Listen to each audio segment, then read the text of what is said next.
Muy bien, chicas. Entonces, aquí tenemos en su página número 9, vamos a revisar el tiempo futuro, perdón, no es este tiempo futuro, es una manera de podernos referir a un tiempo futuro. En ocasiones, en nuestro libro de primer nivel o en nuestro primer nivel, estudiamos el futuro utilizando el auxiliar will. Pero Ujú. hoy vamos a ver una forma diferente de poder hablar del futuro también sin utilizar el auxiliar will. ¿Y cómo lo vamos a hacer? Pues vamos a estudiar una forma donde vamos a utilizar una expresión que es la forma going to y después vamos a agregar la forma del verbo, la forma básica del verbo. Entonces nuestra lección nos dice otra forma de expresar futuro es usando correctamente la forma del verbo be más la expresión going to más la forma simple del verbo. En inglés lo diríamos así. Another way to express a future tense is using the correct form of the be plus going to plus the simple form of the verb. Entonces, si yo digo esta oración, chicas, she's going to study French next year, me estoy refiriendo a algo que va a suceder en el futuro. Ella va a estudiar inglés, perdón, va a estudiar francés el próximo año. Entonces, ¿cómo lo vamos a formar? Vamos a colocar el sujeto, vamos a colocar alguna de las formas del verbo bien presente, que puede ser am, is o are. Después, la expresión going to y enseguida la forma base del verbo, la forma básica del verbo. ¿Qué quiere decir la forma base? Recuerden que la forma base no lleva ing, no lleva eses, no lleva ningún agregado, ¿verdad? Es la forma más simple del verbo, ¿Aún en la tercera persona? aún la tercera persona, exactamente. Siempre vamos a poner la forma básica del verbo. Como por ejemplo aquí tenemos study, ¿verdad? Ahí lo estamos poniendo el verbo study, esa es la forma básica del verbo. No cambiamos i por ies, etcétera. Entonces, a eso nos referimos con la forma básica. Ujú. Entonces, esta es la estructura para construir oraciones. Entonces, déjenme seguirles hablando un poquito más de esta forma. Vamos a hacer una pequeña, dice, vamos a hacer una pequeña comparación con el verbo will. Em, con el verbo will, chicas, regresándome un poquito a la página anterior, con el verbo will, cuando usamos el verbo will para hablar de futuro, que sí lo podemos hacer, usualmente ese verbo will, perdón, ese auxiliar will es para referirnos a cosas que van a suceder en el futuro, pero que no tenemos una gran posibilidad Certeza. o seguridad de que suceda Certeza. exactamente. Entonces, es como, por ejemplo, cuando hago promesas, ¿verdad? O cuando hago una oferta, ¿verdad? Que no sé no sé cuándo, o no sé cuándo va a suceder, con qué seguridad. Ahí usamos el auxiliar will. En cambio, aquí, cuando usamos esta forma con going to, tenemos un poquito más de certeza. Se le dice que son acciones que van a suceder a corto plazo.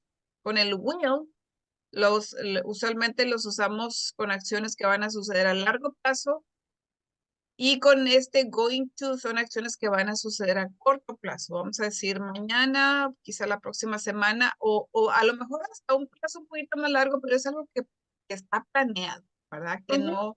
no lo dejamos a la incertidumbre, es algo más planeado.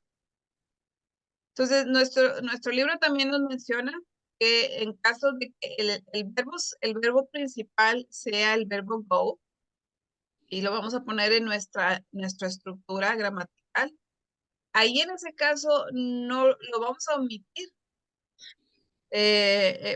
porque es de alguna manera redundante. En español es bien común que digamos, voy a ir al cine, voy a ir a México, etcétera. En español es bastante común repetirlo. Ahora, es redundante, ¿verdad? Porque si yo digo voy, ya significa eso. ir, ¿verdad? Entonces, agregarle el ir otra vez es redundante, pero en español es bastante común. Déjenme decirle, en inglés no es común. Si yo tengo el verbo go, ya no necesito ponerlo. Por ejemplo, estas dos oraciones que tenemos aquí.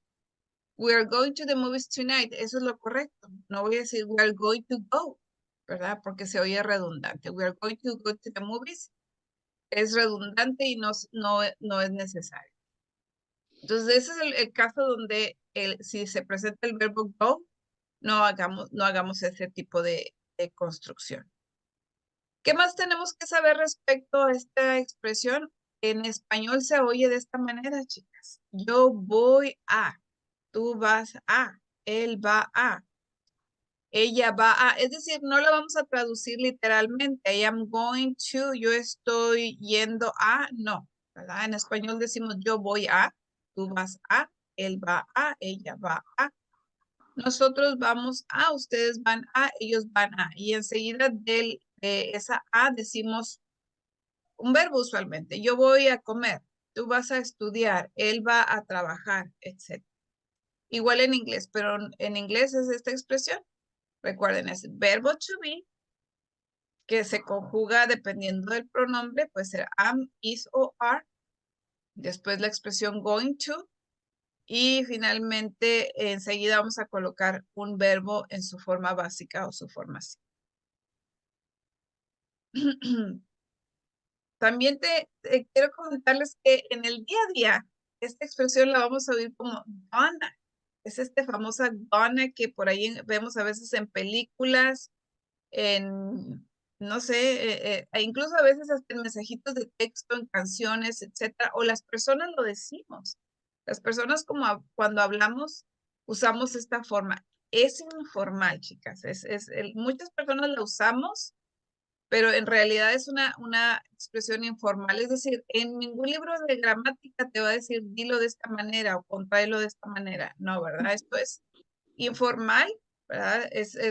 Lo usamos cuando hablamos en el día a día, pero si nosotros estamos en una situación que requiere más formalidad, a lo mejor una entrevista de trabajo, etcétera, entonces vamos a ser un poquito más formales y utilizar el going to que hemos estado aprendiendo del día de hoy. Entonces, algo así se oiría, I'm going to work tomorrow. Ahí de todas maneras tengo que incluir el auxiliar, perdón, el verbo be, ¿verdad? Con frecuencia contraído con el pronombre. Y después en lugar del going to, se va a escuchar ese gonna. I'm gonna work tomorrow. I'm gonna work tomorrow. Ahí voy, maestra. Profe, de igual manera se puede contraer el cheese. Sí, también podemos hacer las contracciones con los pronombres y el verbo be.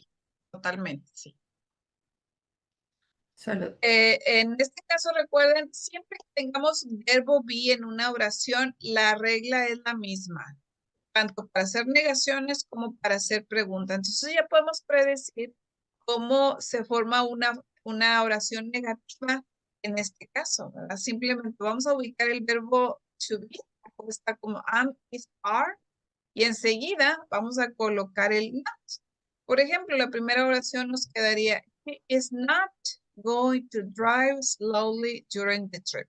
Recuerden que también se pueden hacer contracciones, ya sea el pronombre con el verbo she's o bien el verbo con el not, isn't. Entonces puedo decir she isn't going to drive slowly o she's not going to drive slow. Cualquiera de las dos contracciones son válidas. En el caso de la pregunta, chicas, igual una vez más podemos predecir que al estar un verbo to be ahí, voy a hacer la pregunta como se hacen todas las preguntas donde esté verbo to be. Tomo el verbo y lo coloco antes del sujeto. Entonces en este ejemplo me quedaría, is she going to drive slowly during the trip? Al final agrego el signo de interrogación y no olviden hacer la entonación de pregunta también.